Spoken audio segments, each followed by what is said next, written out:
Hello, people. Hello, sheeple. Um, Tonight's stream on Bigo will be at approximately around 8 o'clock, half eight, something like that. It won't be a long live because we got stuff to do, but um, we'll be discussing the Sega Law video, and I wanted to create a short on that because, which I probably will, because I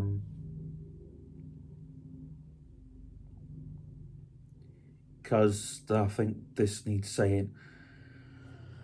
The Sega Law will actually be linked. There's going to be three chap. Well, there's going to be about 12 chapters. It doesn't need. Basically, it doesn't need to be a long, like, series. Like each chapter covering each thing, and mostly covering the stuff that is but is not well known. Um, and chapter one is covering the sort of the bare bones of Sega, really. The arcade era, sort of late 80s, 90s, and a little bit of consoles. And unfortunately, there's a little bit of Nintendo and a little bit of PlayStation Law. Um, I'm gonna have to do PlayStation Law because PlayStation Law is big. It's like 13 chapters, I think. But um, it is true that Sega had, they had they were on good terms with Sony. They were on very, very good terms with Sony. Um, and there was going to be a system um, released for it. I'm also going to talk about the Hidden Sonic game, which um, Tiger did not get licensed ROMs. But I'm going to cover that in Sonic Law. But I will say that there was two hidden games in Sonic 1. Um, I think was it Sonic Unleashed and Sonic Gems were the two hidden games. Um, Instead, they released Sonic Pinball for the Mega Drive because people still wanted a Sonic game. Um, you know, there was two really bad games for the Mega Drive made because, um, yeah, and the Saturn gets a lot of bad rap. So I'll be doing talks on that in um, all the chapters, and because I'm going to be talking about hidden boards, dumped ROMs, the lot. Um, Sega's VR, which basically it's blast bros. Oh, I can't speak. It's blast processing was marketing that was not meant for the Mega Drive or the Genesis, whichever you want to call it. But since I'm from the UK, I will be calling it the Mega Drive, but I will be saying slash Genesis in the documentary because we've got to keep our American audience, um, people that aren't from the UK, got to keep them happy. And yeah, I'm going to talk about, but I'm mostly going to cover arcade systems and And I am going to cover fruit machines because even though fruit machines aren't really important, I just found out something. And jukeboxes, right? Um, Now I'm going to cover a rumor that's not false. That people have thought it's false for a long time about naughty coin slots. Now, I am not a fruit machine channel, but what I will say this, like, fruit machines and arcade machines are different entities. But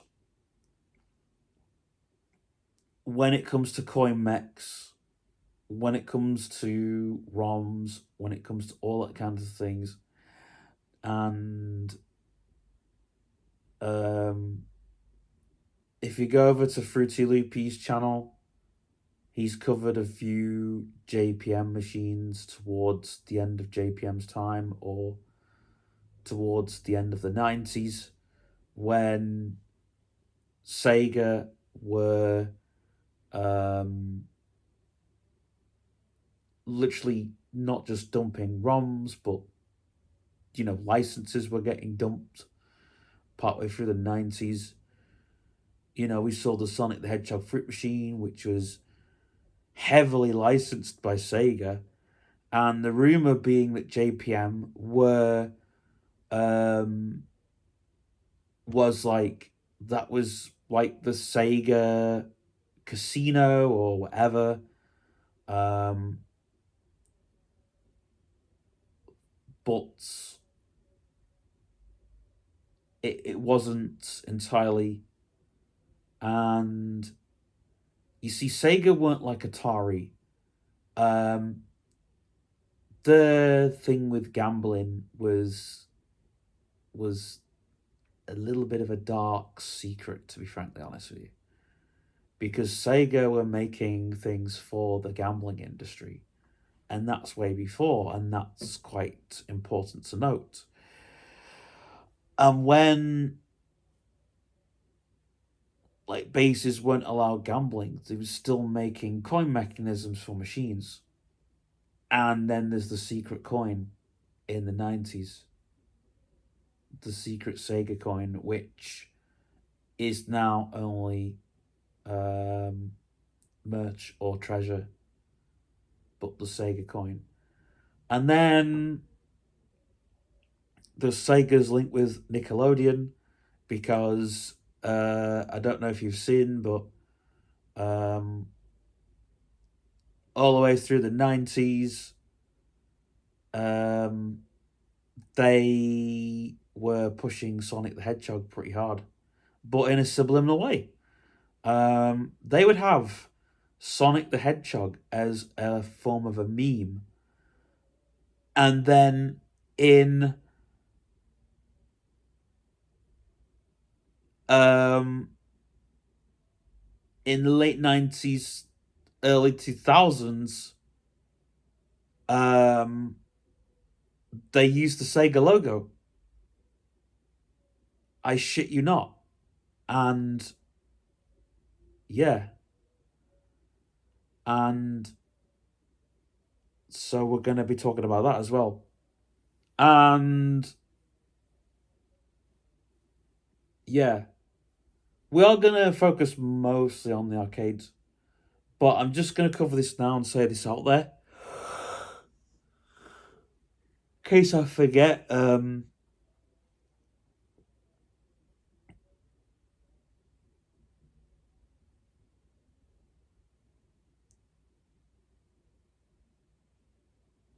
but the JPM,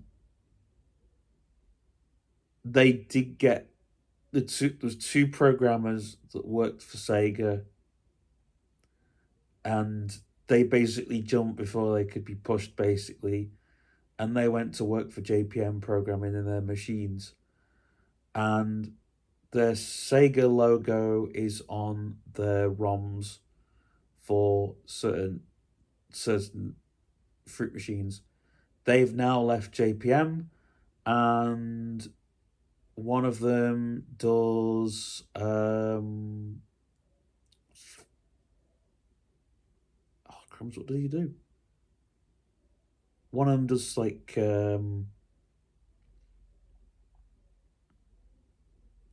banking stuff, and one of them um does stuff for hospitals. Yeah. So he does stuff for hospitals. He makes programs for like X-ray departments and stuff. So yeah, that's what they do now. But I'll be mentioning those two programmers. I've forgotten their names, but I'll just be mentioning those two programmers from JPM. Really important stuff.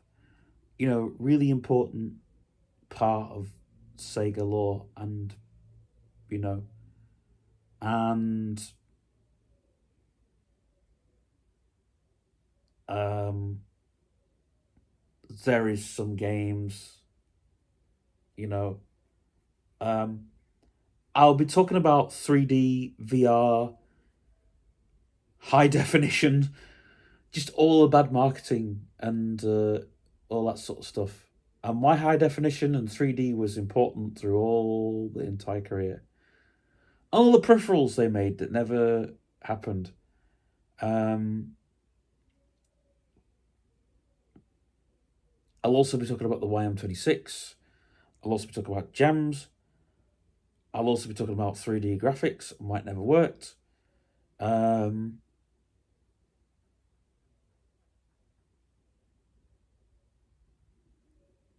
I'll also be mentioning Rob Hubbard because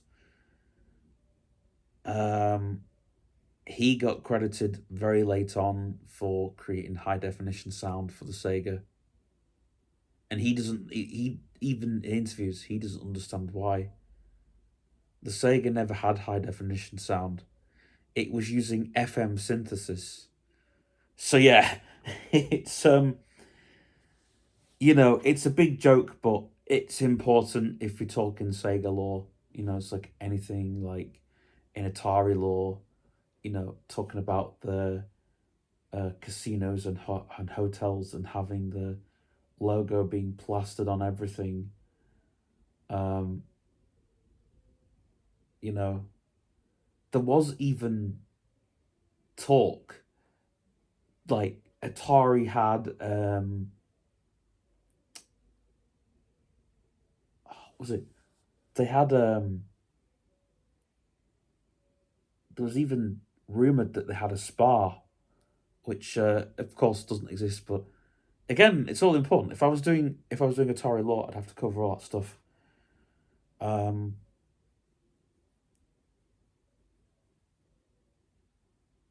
you know, but the most important thing with Atari is Apple, Steve Jobs and Apple lore, which is basically why I want to do iPod and Apple lore. Um, but I might do most of it in Atari lore because um, Steve Jobs basically um, worked on a game with Atari, but he basically turned around and said, "Look, we can't really afford to work on a game that's not going to make us money," and that was before there was a video game industry.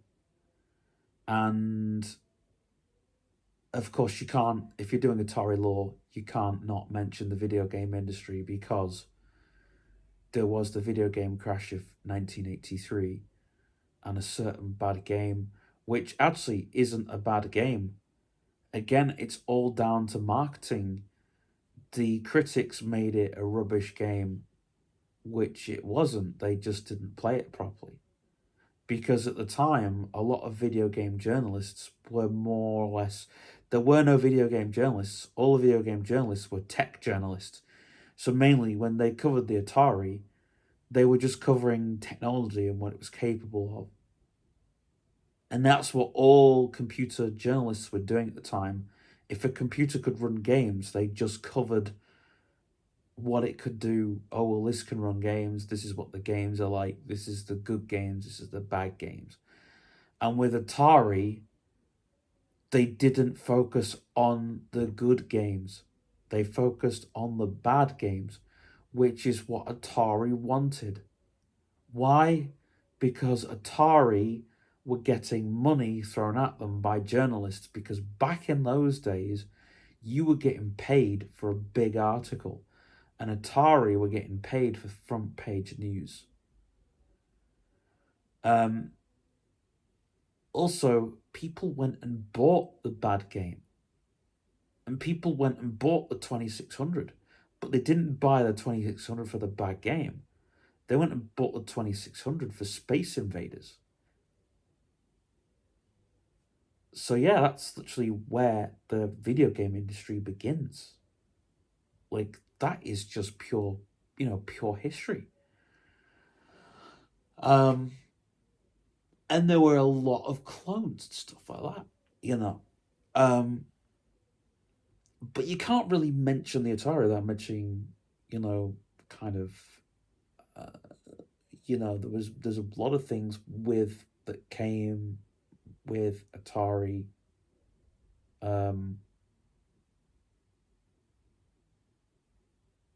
And all consoles that came after Atari literally looked up to them for what they were doing. In fact, it's thanks to Atari that Nintendo are so strict with their strategies, because that's what Atari were like. Atari, even though they were laid back, their strategies were very strong. And that's how an industry was invented, through making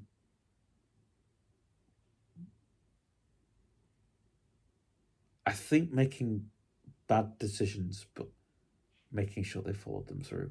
Anyway, like and subscribe. I'm going to put everything in a communal post, because I need to get to the gym, and I've got some other bits and pieces to do for you guys. So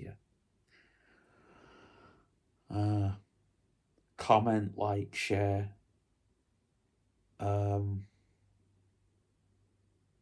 It's not compulsory, but it does help.